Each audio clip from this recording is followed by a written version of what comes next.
Tea తాగుదామని రైలు దిగాడు ఓ వ్యక్తి. అంతే, అతని జీవితమే మారిపోయింది.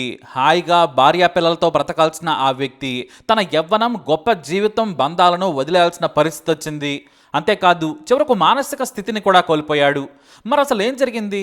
రూపాయి ఛాయ్ కోసం దిగిన ఆ వ్యక్తి 20 ఏళ్లు వెట్టి చాకరీ ఎందుకు చేయాల్సి వచ్చిందో కన్నీళ్లు తెప్పించే ఈ కథలో చూద్దాం. ఇతని పేరు అప్పారావు. 20 ఏళ్ల క్రితం విజయనగరం నుంచి పాండిచ్చేరి ప్రయాణం చేస్తున్నారు. తన బంధువుల పెళ్లికెళ్తున్నారు ఆయన. చుట్టూ భార్య, బంధువులు, సోదరులు ఉన్నారు. చాలా సరదాగా రైలు ప్రయాణం గడుస్తూ ఉంది. అయితే ఓ చోట రైలు ఆగింది. తనకు తలనొప్పిగా ఉంది, టీ తాగి వెంటనే వస్తానని కిందకు దిగాడు అప్పారావు. కానీ ఆయన అమాయకత్వం కారణంగా రైలు కదిలేది ఆయన చూసుకోలేదు. రైలు వేగంగా కదిలి వెళ్ళిపోయింది. ఎటు వెళ్లాలో తెలియలేదు. చివరకు తన సొంత గ్రామానికి కూడా ఎలా వెళ్లాలో తెలియదు. జేబులో 100 రూపాయలు మాత్రమే ఉన్నాయి. అయితే ఆయన ఇతరుల సాయం తీసుకుంటూ కొంత ప్రయాణం చేసి కలై ఆర్కోయిల్ ప్రాంతం చేరుకున్నాడు. అక్కడే 3 రోజుల పాటు ఒకే చోట ఉన్నాడు. అలానే ఓ వ్యక్తికి కనిపించాడు. అతని పేరు అన్నాదురై. ఏం జరిగిందని అడిగాడు అన్నాదురై. తన గురించి చెప్పాడు. నాకు ఆకలవుతుంది, నా దగ్గర ఉన్న 100 రూపాయలు ఖర్చయ్యాయన్నాడు. దీంతో నేను అన్నం పెడతాను, వస్తావా అన్నాడు అన్నాదురై. సరేనన్నాడు అప్పారావు. అలా అన్నాదురై ఇంటికెళ్ళాడు. అంతే, అతని జీవితం అక్కడే మగ్గిపోయింది. అన్నాదురై భోజనం పెట్టిస్తూ మంచివాడలా నటించేశాడు. నా దగ్గర పని చేస్తావా అని అడిగాడు. భోజనం పెడతానని చెప్పాడు అన్నాదురై. అప్పారావు సరేనన్నాడు. అంతే, నాటి నుంచి అప్పారావు పరిస్థితే మారిపోయింది. అతనితో వెట్టి చాకిరీ చేయించుకోవడం మొదలుపెట్టాడు. ఆ తర్వాత కదంబంకుళం ప్రాంతానికి తీసుకెళ్లాడు. అక్కడ భారీగా గొర్రెలు కొన్న అన్నాదురై అతనితో వెట్టి చాకిరీ చేయించుకోవడం మొదలుపెట్టాడు. అయితే కొన్నాళ్లకు అన్నాదురై తాను పని చేయనని చెప్పాడు. తాను నా ఇంటికి వెళ్ళిపోతానన్నాడు. కానీ అప్పారావును బెదిరించాడు అన్నాదురై. నువ్వు గాని వెళ్ళావో నీ మీద దొంగతనం కేసు పెడతా, జైలుకు కూడా వెళ్తావన్నాడు. అమాయకుడైన అప్పారావు భయపడ్డాడు. ఎదురు తిరిగిన సమయంలో మంచి భోజనం పెట్టేవాడు.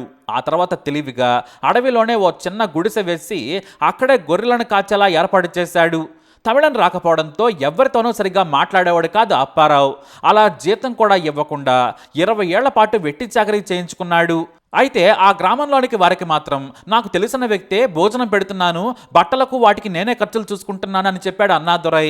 అలా అడవిలో ఒంటరిగా గొర్రెలతోనే అతని జీవితం గడిచిపోయింది. కుటుంబ సభ్యులను కూడా మరిచిపోయాడు. తన మానసిక స్థితి కూడా దెబ్బతింది. ఎందుకంటే గొర్రెలతోనే అతనికి స్నేహం ఎక్కువైంది. మాట్లాడితే యజమానితోనే. అతనికి కొంత తెలుగొచ్చు, అది కూడా చాలా తక్కువగా మాట్లాడేవాడు. దీంతో బయట ప్రపంచంతో సంబంధాలు తెగిపోయాయి. అప్పారావు గురించి ఎక్కడ కూడా పోలీస్ కేసు కూడా నమోదు కాలేదు.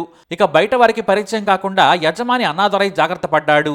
ఆ తర్వాత తన ఊరు, బంధువులు అందరినీ మరిచిపోయాడు. అదే జీవితం అనుకున్నాడు. అయితే తమిళనాడులోని శివగంగ జిల్లాలో చాలా చోట్ల కొంతమంది వెట్టి చాకరీ చేయించుకుంటున్నారని కార్మిక సంక్షేమ శాఖ అధికారులకు సమాచారం అందింది. కొంతమంది పేర్లతో సహా సమాచారం ఇచ్చారు. పశువులను కాయటం, గొర్రెలను కాయటం, అలాగే వ్యవసాయ కార్మికులుగా వెట్టి చాకరీ చేయించుకోవడం చేస్తున్నారు. సరైన జీతాలు కూడా ఇవ్వడం లేదు. మొత్తంగా మానవ హక్కులను ఉల్లంఘిస్తున్నారని తెలిసింది. దీంతో అధికారులు ప్రతి గ్రామం, ప్రతి వ్యవసాయ క్షేత్రం తిరగడం మొదలుపెట్టారు. అలా దాడులు చేస్తున్న సమయంలో ఓ చోట అప్పారావు కనిపించాడు. అతన్ని ప్రశ్నించారు కార్మిక శాఖ అధికారులు. సగం తెలుగు, సగం తమిళం మాట్లాడుతున్నాడు. నాకు గుర్తులేదని చెబుతున్నాడు. దీంతో మీ యజమాని పేరేంటని అడగ్గా అన్నాదురై పేరు చెప్పాడు. నీ జీతం ఎంత అంటే నాకు జీతం ఇవ్వడం లేదు, నాకు అసలు డబ్బులే ఇవ్వడు, భోజనం పెడతాడంతే అన్నాడు. దీంతో అధికారులు విచారణ చేయగా గత 20 ఏళ్లుగా వెట్టి చాకరీ చేయించుకుంటున్నాడని బయటపడింది. ఆ ప్రాంతంలోని వారిని ప్రశ్నించగా అప్పారావు ఎవరితోనూ సరిగా మాట్లాడేవాడు కాదని చెప్పారు. దీంతో ఆయనకు బయట ప్రపంచంతో సంబంధాలు తెగిపోవడంతో మానసికంగా కూడా ఆయన 20 ఏళ్ల క్రితమే ఆగిపోయాడని గుర్తించారు.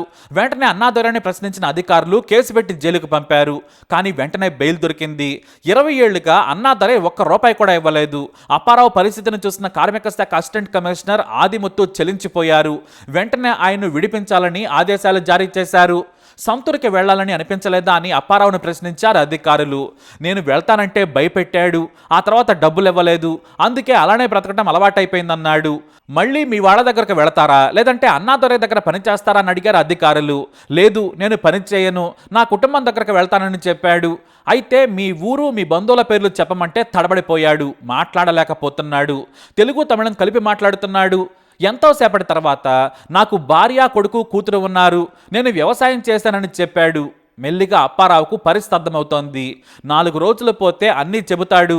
గొర్రెలు మేకలు కాసే సమయంలో మనుషులతో సంబంధాలు తక్కువయ్యాయి. పైగా తమిళం రాదు, అమాయకుడు. అందుకే ఆయన్ను మదురైలోని ఓ నర్సింగ్ హోంలో ఉంచారు అధికారులు. నలుగురితో మాట్లాడుతుంటే పరిస్థితులు చక్కబడతాయని చెప్పారు. నిజంగానే అలానే జరిగింది. 3 రోజుల తర్వాత కాస్త తేరుకున్నాడు అప్పారావు. తన ఊరు విజయనగరం జిల్లా పార్వతీపురం దగ్గర ఉన్న జమ్మలవలస అని చెప్పాడు. అయితే ఇంటి పేరు కోనేరు అని కూడా స్పష్టంగా చెప్పాడు. తమ్ముడు కోనేరు వెంకట్, తన మామ సింహాచలం అని చెప్పాడు. అధికారులు వెంటనే ఏపీ అధికారులకు సమాచారం ఇచ్చారు. ఏపీ అధికారులు వెంటనే అప్పారావు ఫోటోతో వెళ్లి విచారణ చేయగా ఎవ్వరూ గుర్తించలేదు. గ్రామంలోని వారి పేర్లను స్పష్టంగా చెప్పలేకపోతున్నాడు. దీంతో తనను పార్వతీపురం తీసుకెళ్తే అక్కడి నుంచి తన ఊరికి తీసుకెళ్తానని చెప్పాడు. అధికారులు ఏర్పాట్లు చేశారు. కానీ 20 ఏళ్ల క్రితం చూసిన పార్వతీపురం వేరు, ఇప్పుడు వేరు. దీంతో ఎలా తన బంధువుల దగ్గరకు చేర్చాలో అని అధికారులు ఆలోచిస్తున్నారు. ఇప్పుడు జిల్లాల పునర్విభజనతో పాటు పేర్లు కూడా మారిపోయాయి. జిల్లా కలెక్టర్ సైతం చొరవ తీసుకున్నారు. ఎలాగైనా సరే అతడిని చేర్చాలని చూస్తున్నారు అధికారులు. అయితే ఇక వెట్టి చాకరీ చేయించుకున్న అన్నాదొరై నుంచి నష్టపరిహారం ఇప్పించేందుకు అధికారులు ప్రయత్నాలు చేశారు. సాధారణ కూలీ కింద లెక్కలేశారు. భోజనం, బట్టలు, ఇతర ఖర్చులను తీసేసి మొత్తం అంటే మిగిలింది 8,26,000 రూపాయలను అన్నాదొరై చెల్లించాలని చెప్పారు. లేని పక్షంలో మరింత కఠినమైన శిక్షలు పడేలా చేస్తామన్నారు అధికారులు. అప్పారావు కుటుంబం కోసం ఏపీ అధికారులు చాలా ప్రయత్నాలు చేస్తూనే ఉన్నారు. అలా ఛాయ్ కోసం రైలు దిగిన అప్పారావు జీవితమే కరిగిపోయింది. భార్య బిడ్డలు ఉన్నా కూడా అడవుల్లో బ్రతకాల్సిన పరిస్థితి ఏర్పడింది. అప్పారావు తన భార్య బిడ్డలను కలుసుకోవాలని కోరుకుందాం. మరి అప్పారావు కథపై మీరేమంటారు? మీ అభిప్రాయాన్ని కమెంట్ ద్వారా తెలియజేయండి. ఇలాంటి ఇన్ఫర్మేషన్స్ కోసం వీడియో లైక్ చేయండి, షేర్ చేయండి, మా ఛానల్ సబ్స్క్రైబ్ చేసుకోండి.